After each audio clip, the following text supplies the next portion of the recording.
distribution of mt minus ms. This random variable has the distribution what not depending only depending on the length of the interval, t minus s, right? And I have a mtk minus mtk minus 1 naught, mt1 minus mt naught, and mt naught are all independent. Okay. I forgot to mention the second piece of this theorem is, what was the labeling of that theorem? That theorem number 2? 3. And I have, the second piece that I forget to say is, in the long run, I have the following distribution. I have mt minus the mean of mt divided by the variance of mt. Okay.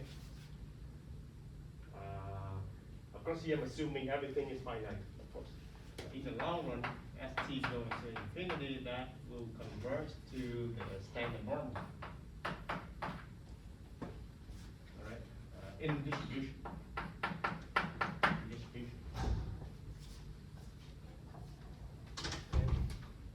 Now this is an advanced theorem. An advanced theorem. It's not really an easy proof, but it's kind of like a CLT.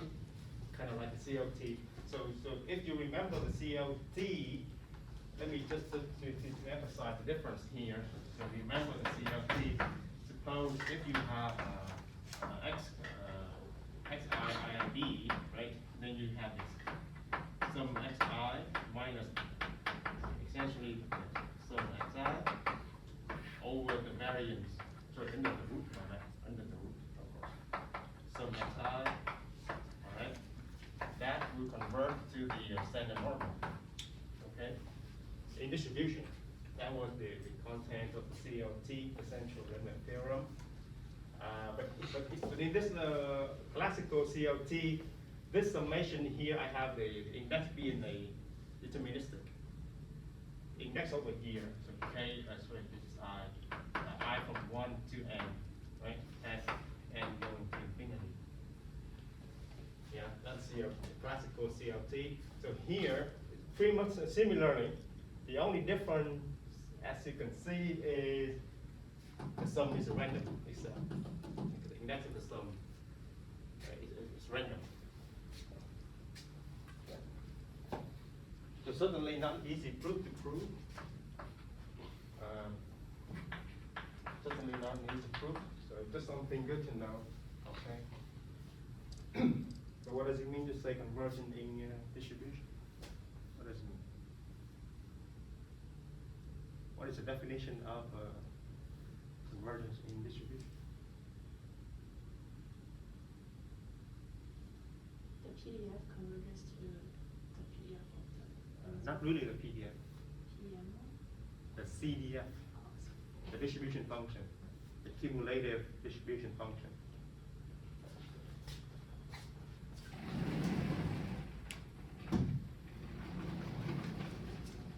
The conversion in distribution here means the CDF. Let's say Japan converting to the CDF at the limit. Okay. Like I say, the probability of say u sub n less than t converting to the probability of u less than t. Okay. Let's say un converging distribution to u. This.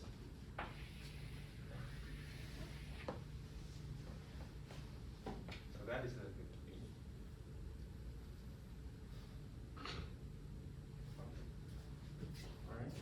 So anyway, anyways, now having known this part 2 here, you can just solve the practice pretty quickly.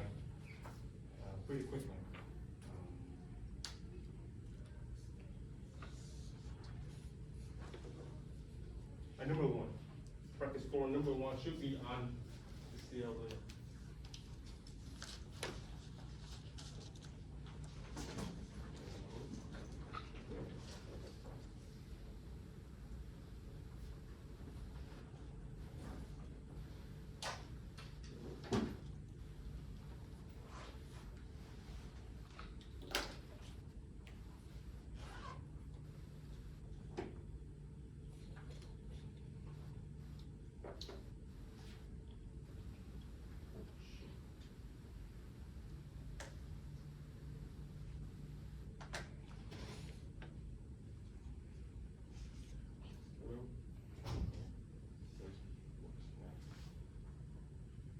I forgot to turn on the microphone, so the people on the Zoom they can hear me.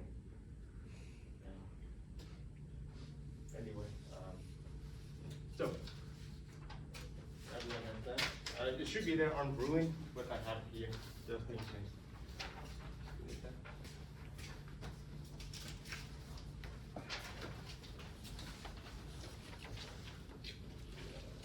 Three, four, maybe? No.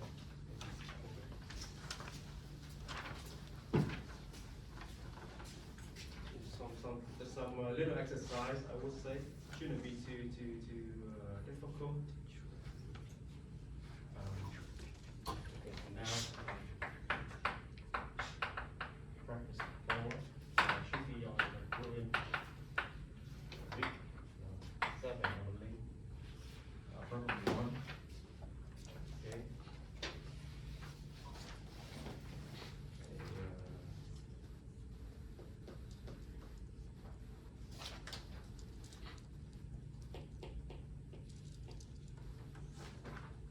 Use 15 hours per day. And so this problem number one here, just an application of the COT above, essentially. Approximate the probability that the withdrawal is less than $6,000.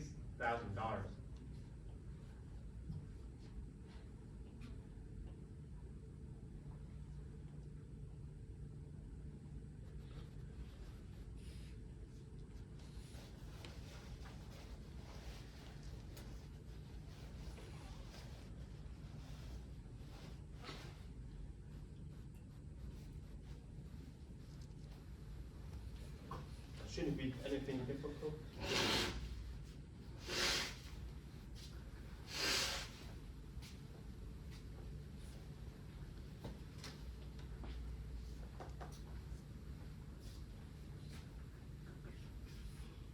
So I have MT is the post-song process, right? Is a post-song process. With the rate lambda being 5 per hour. So we have, okay. And then associated with each arrival, I have the money withdrawn, right? So the YK is so the YK here is say YK is cash being YK IID with the meal being being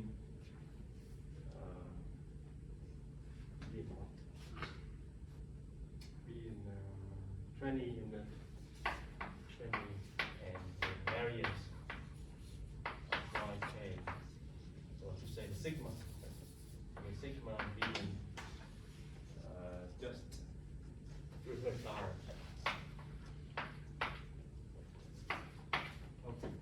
Of course, the YK could be negative, of course. And so the time here is 15 hours. So the time, so I'm looking at the time T here is from 0 up to 15 hours. That is time T. Okay.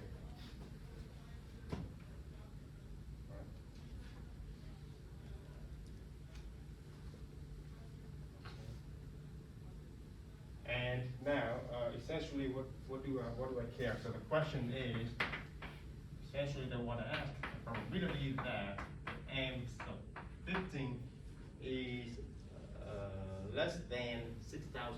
that is essentially what they're asking for. Of course, we want to approximate this probability. Apparently, we want to approximate.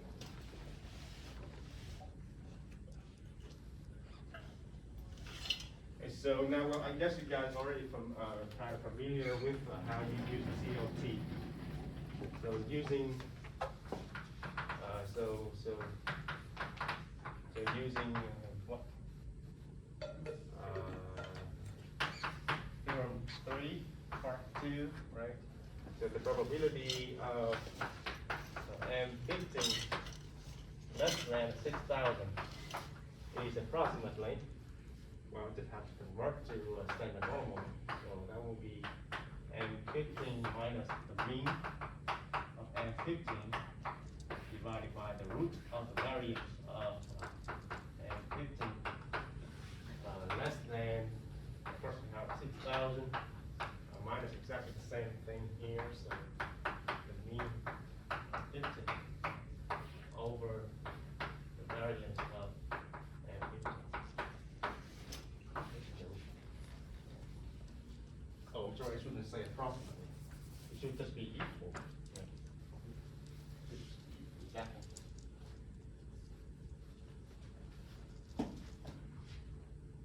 Yeah. And so, well, so according to that theorem, this is just my standard normal. So this is simply my standard normal. So z less than this one here.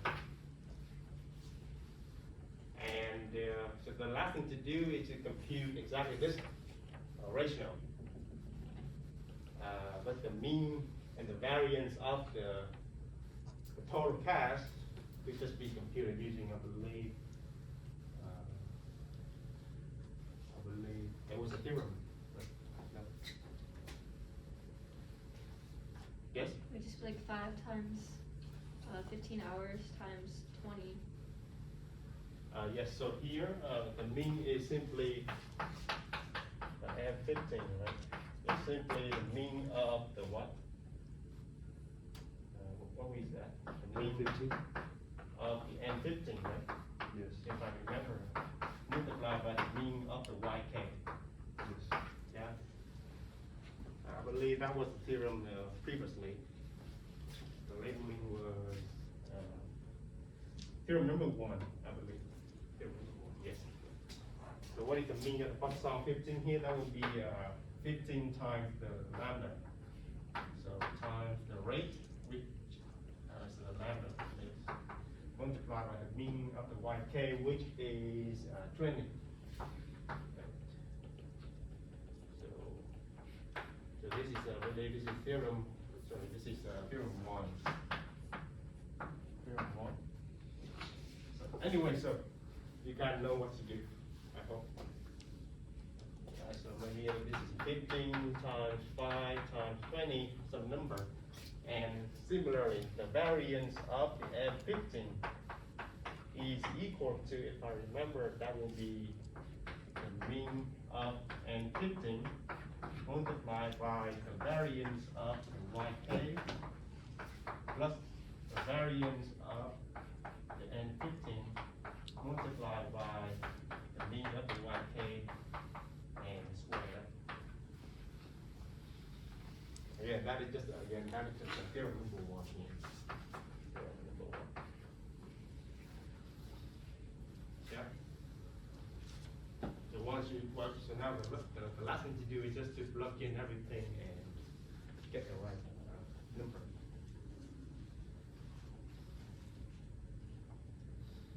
I guess that would just leave that as exercise.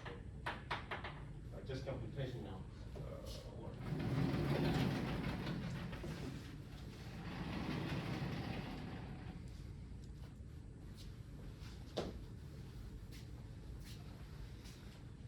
Is there any question? No? Yeah.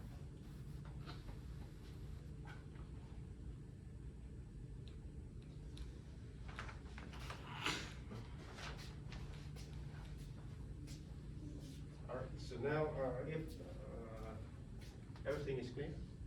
Yes. So can we always assume that the YKs are independent of N? That is a condition now. That is the condition here. You have to assume the yk independent of the entity. You have to assume that for the map to work. If you don't assume that, then I don't know. It's complicated. But typically, that's what we assume. Okay. So let me move on to the next 2.4 transformation.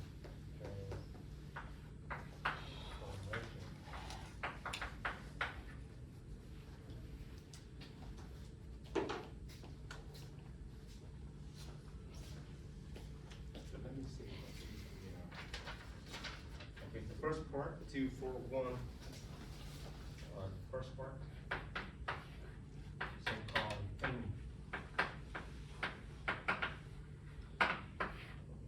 So the motivating example is the following. Motivating example. So during the guests arriving according to a parcel process. Alright. And so let us say we assume independently of the parcel process, we assume that each guest, okay, is either male with probability, let's say P, and female with the probability, the complement, which is 1 minus P.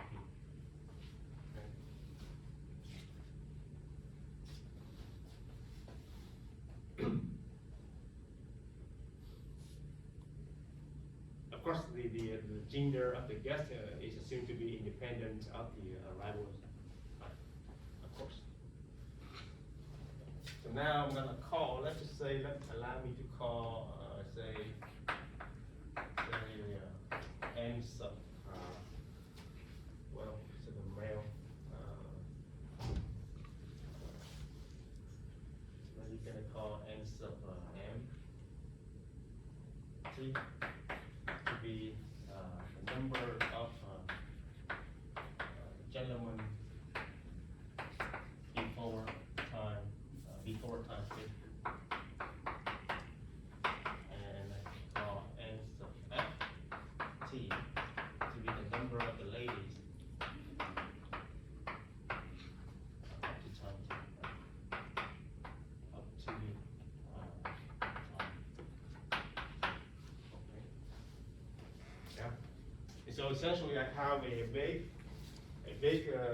Poisson process, right? So time t1, t2, tn, and then I'm gonna decompose the big process into 2 sub-processes. Kind of like that. Okay. So this person here could be male, this could be female, this could be female, and so on, right? So on. And as you can see, if I call this to be n sub t, then we observe n sub t is simply the sum of n sub mt plus n sub ft. Right? What's happening? So the total guess has to be the sum of the ladies and the gentlemen up to the time t. And so the significance here is that each of these sub-process, they have to be a Poisson process. Right? And that is the meaning of the thinning. So I'm just thinning an original process into several Poisson processes.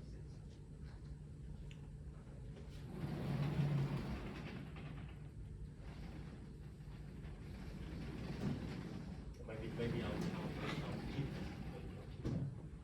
Maybe I'll keep that so I can refer back.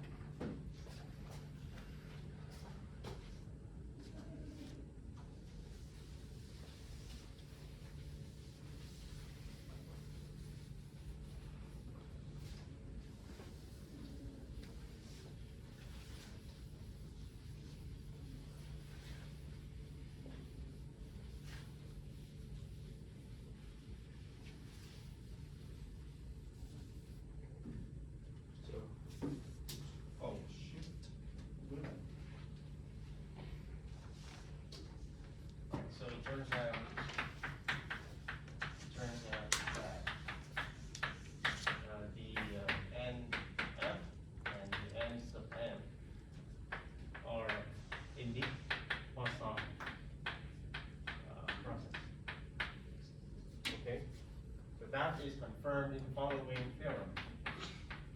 Theorem number 1. Suppose I have a collection of YK here, IID, independent of the a Poisson process. A Poisson process. N sub t. Okay.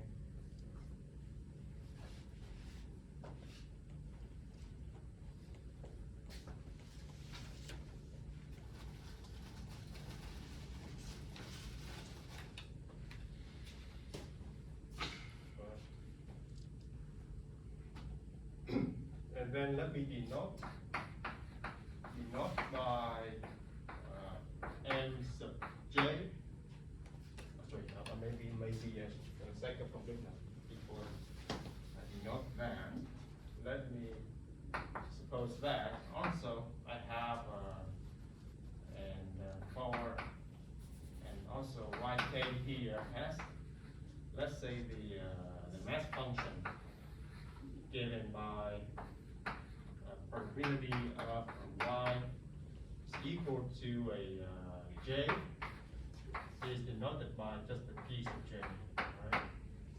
Okay. Let us suppose this. For j here, just just an index in some set. Doesn't have to be integers. It could be male and female, for instance. Okay. So it doesn't have to be just a number. Anyway, so now denote by for each denote for j in the space of yk, space of yk m sub j t to be the summation of the following. So k from 1 to n sub t indicate a function j yk.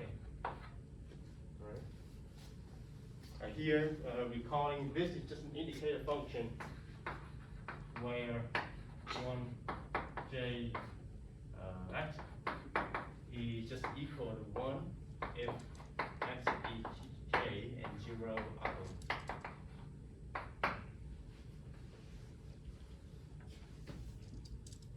So you can kind of think here, so this is just, this indicator function is just how I count, it's just a counting function. Every time if I have, let's say, a gentleman, then I will increase up by 1. Essentially. If you think about j here being m in that particular example. Yeah. I mean, just for the sake of illustration, let me just sketch it out here as an example. Right? So you have T1, T2, T3, T4, T5. And let's just say, say here, so suppose y1 is equal to j, y2 is not j, y3 is j, y4 is j, y5 is not j, for instance. And say this is time t. Okay? And so essentially I will just count how many times I observe j. In this particular example, we can see that njt here is equal to, for instance, okay. So the result says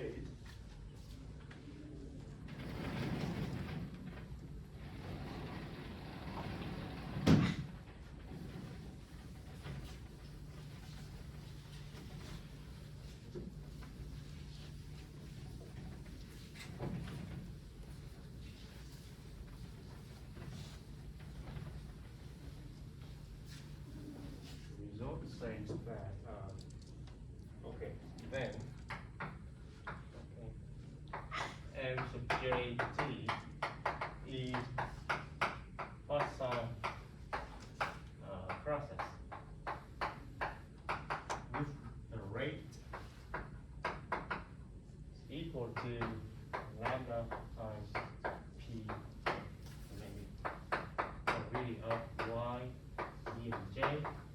which is j, according to my notation.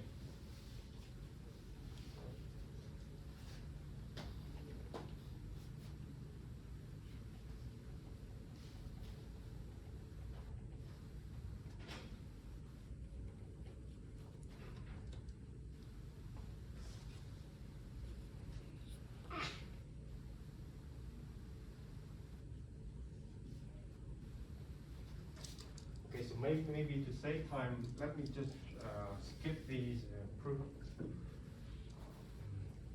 Okay, so that is the theorem about decomposition. Have a big Poisson and decompose into sub-Poisson processes. So now on the other hand, part two, the so-called, I forget the name. So what is the complement of thinking?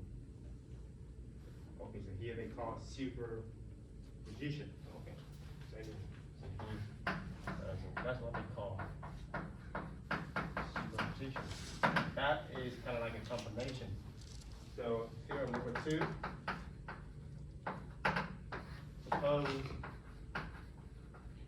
Suppose I have a collection of n sub j t, all right, or independent Poisson process.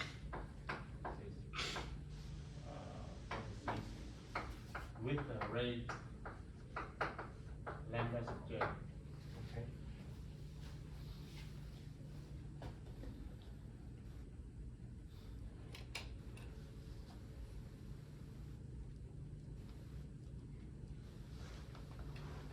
But if I have time, I'll go back to the theorem number one, if I have time. Because I want to really walk through the exercise first. Okay, so now if I have a collection of independent Poisson processes, then you can kind of guess, if I did not try nt to be the sum on the j of the njt, all right, if I did not that n sub t to be the sum of the njt, so the sum of all those Poisson processes, then the theorem says is a Poisson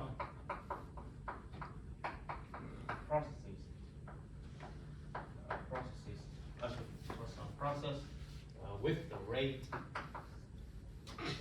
lambda being simply the sum of the lambda j. Summation of j. Okay.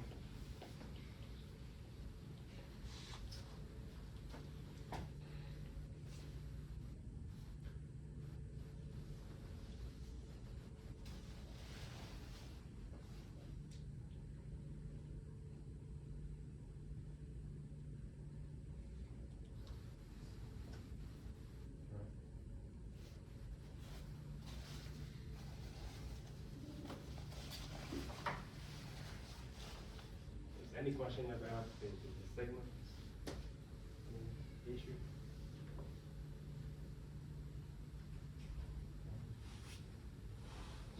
No. I will come back to the proof, but let's just accept them for now. Now, what do we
part one shouldn't be difficult.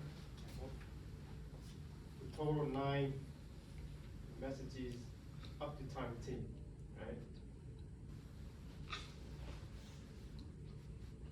So that is just the sum of the two independent processes, A and B.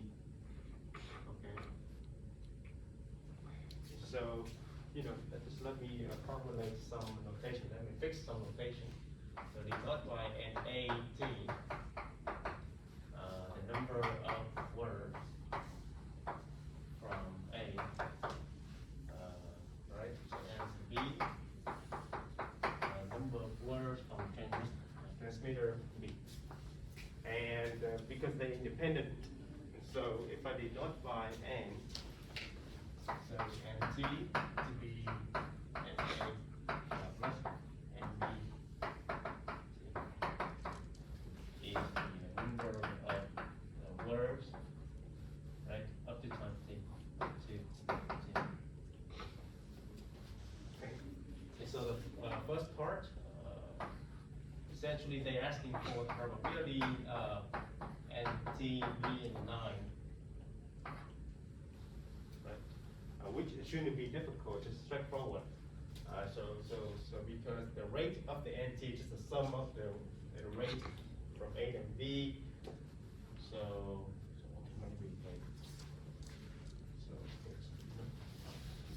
maybe let's say so the rate of NT denoted by the lambda is equal to lambda A plus lambda B. So this is according to the theorem number 2, right? Which is 7, isn't it? 7. 3 plus 4 being 7. So probability of NC being 9 is e to the negative 7. Sorry, lambda t, my bad. So it will have to be 7t raised to the 9 over 9 according.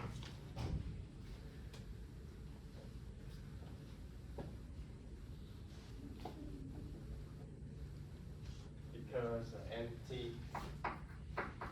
is facile, the distribution of NT here is facile with the rate lambda t, which is 7.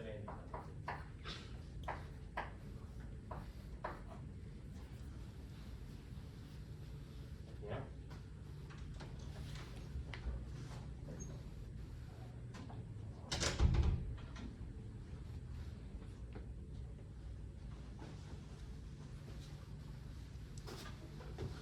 Yeah, good. Yes, please. I think shouldn't it be number of messages from A instead of number of words?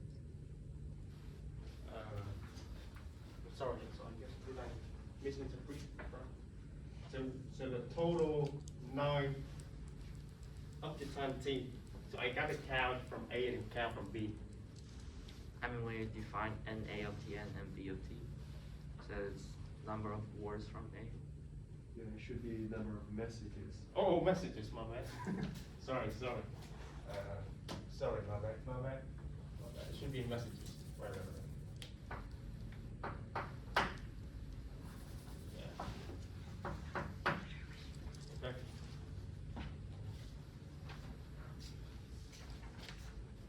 Need that? Should we in my class? Oh. Good. Okay.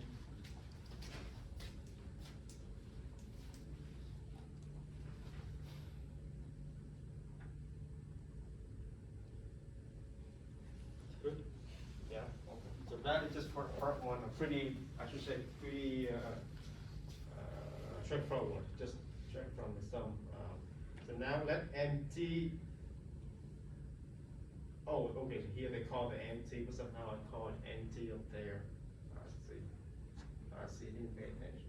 So to part two shouldn't be anything significant. Shouldn't be because for the notation, because here in the problem I call this to be the NT. So I should be consistent. I should be consistent. think Oh, it's no, LT. no, No, the no, number I two think- asks for the number. Oh, of the words. Oh, okay, okay.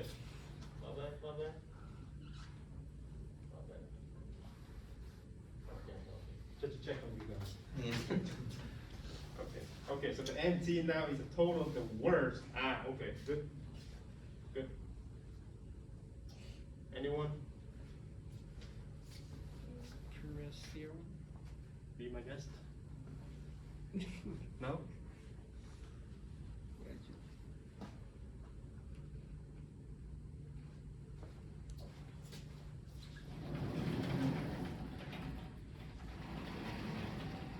Please excuse my bad English.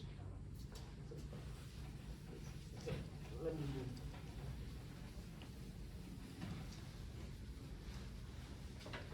Okay, so now part two, let me, so, okay, denote the MT is the total of words, alright, up to T, okay?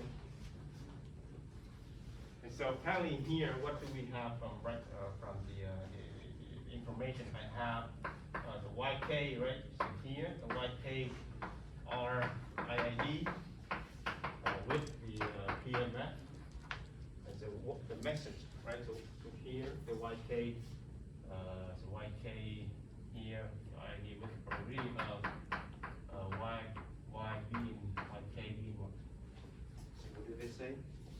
So the message has only one word with 1/3 probability, and YK I have 2 words in my message, half, and the rest is YK in 3 is 1/6. Right.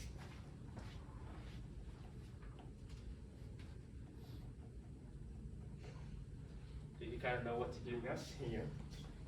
So apparently the MT is essentially just the sum of the NT K from 1 of the YK, which is the total words.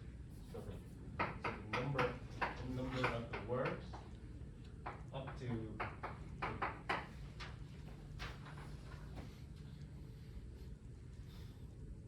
right. Yeah. So it's the mean of the NT is simply equal to the mean of the NT times the mean of the YK.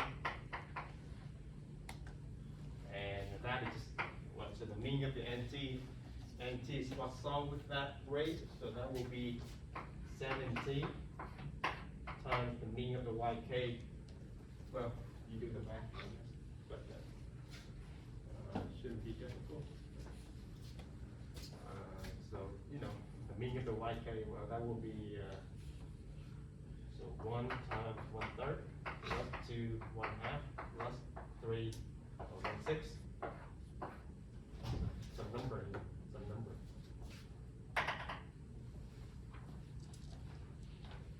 Yeah. Pretty standard, I would say.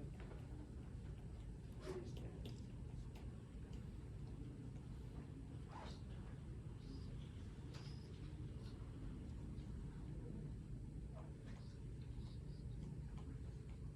Okay, now part 3. And T being the first time I received exactly 3 messages. And though has 3 words and they come from A, find the distribution of T. Okay, so a bit complicated.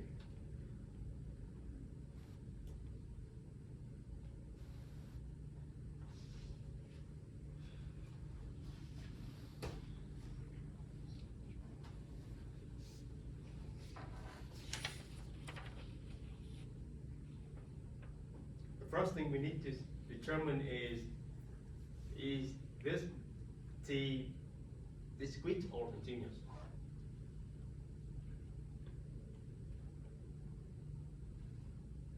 It's random, of course. But is that discrete or is it continuous? The first time.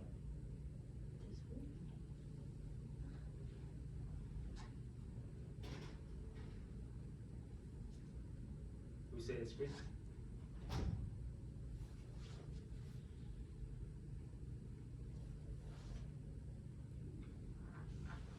actually continuous. First time, I received 3 messages of 3 words from A. The first time, that should be continuous. It should be continuous. Okay.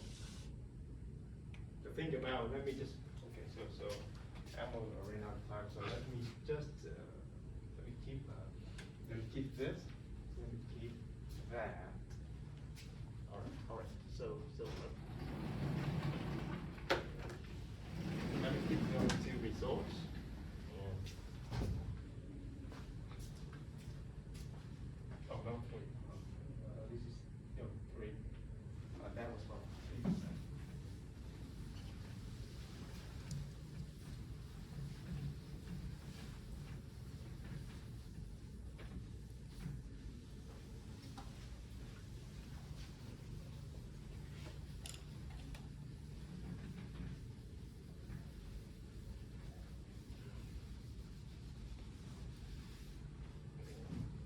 To think about it. So now let's focus on the A, right?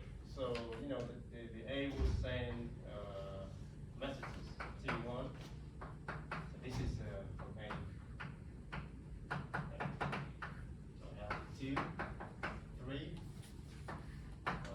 T4, T5, right? Let's say this first message from A here, I have 2 words only. 2 words. Maybe I have 3 words, 1 word, 1 word, 3 words, right? And then T6 here, maybe 3 words. Okay? Yeah? So what I say, so now so when you look at this, right? So this time T right here will be the first time I receive 3 messages with exactly 3 words from A. If you look at the graph, as you can see, right? So 1, 2, 3. Only from A here. So forget about the B. Forget about B. Just focus on that, right? So here, so now in this event, T, so that's what that make T is.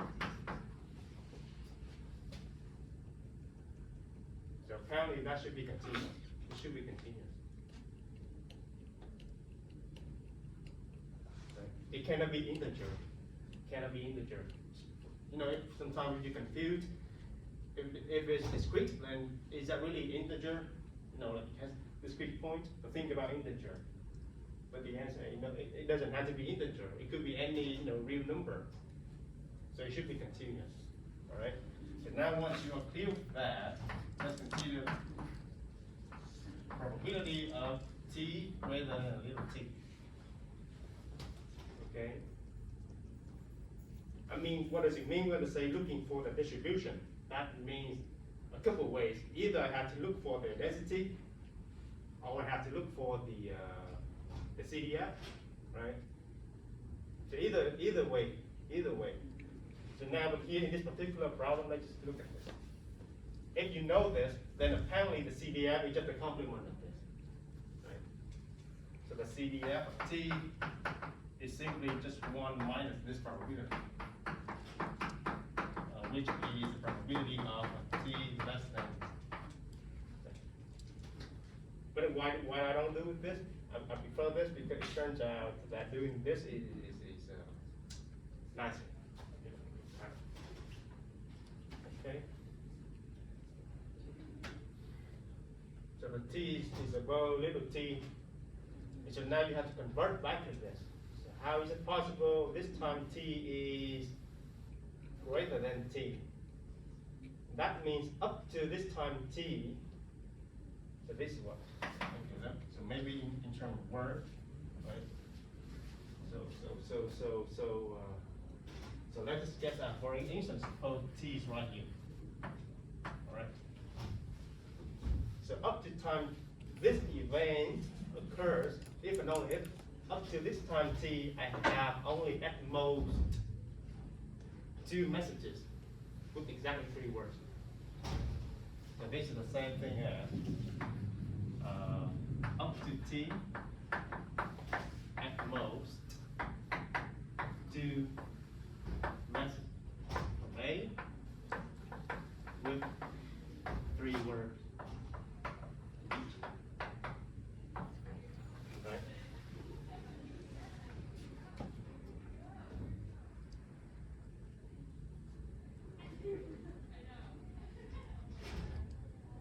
At most. So that means I could only have 1 word. Or so 1 message with 3 words. Or I could have 2 messages with 3 words. Yeah? The key is at most here, alright? Not exactly 2. At most. Okay, so either 0, 1, or 2. That will satisfy this. Okay. Alright, so I'm sorry for right now, for running out of time here, so go home, think about it. Yeah?